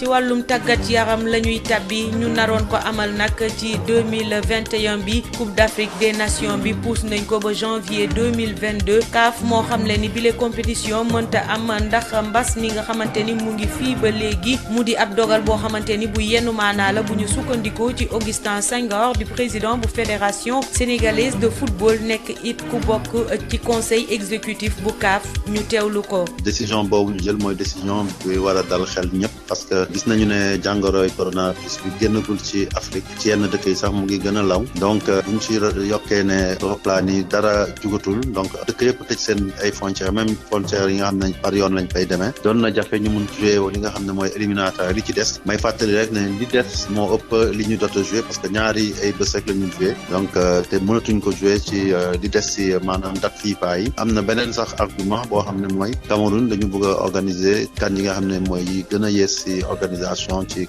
au niveau qualité te loolu day war a nekk loo xam ne public bi war nañ ko mën a assister te tant que nag maîtriser wuñu pandémie bi kooku kenn mënu ko garantir loolu yëpp tax na ne daf décider jël ndogal boobu te ñun pour ñun mooy ndogal bi gën bu weesoo loolu nag ñu ngi ko dàq ba janvier 2022 nit mën na ne lu tax 2022 dafa sori mënoon nañ ko def juin juillet 2021 mais may fàttali ne ci mois boobu tam compétition yoo bare yoo xam ne ci période boobu lañ ko dàq organiser kan moment boo xam ne dañuy concurrence ak Jeux olympiques euro ak yooyu day indi jafe-jafe ndax ci jël li Cameroun juin juillet day fekk mu nekk ci nawet te ñoom seen nawet dafa metti trop. fii la ñuy ndar képpee jotaayu xibaar yi gënoon a am solo benn ci ayu bés fii ci Sud FM seen rajo dig daje dibeer bi di ñëw. Habsa Elimane Wane. lii gën a fës ci wàllu xibaar ak soxna Josette Kale mi ñu ko doon fàttali moo ndar képp xibaar yi ñu sant leen gërëm leen yéen ñi nga xam ne yéen ñu doon déglu ci fajar ba tey yile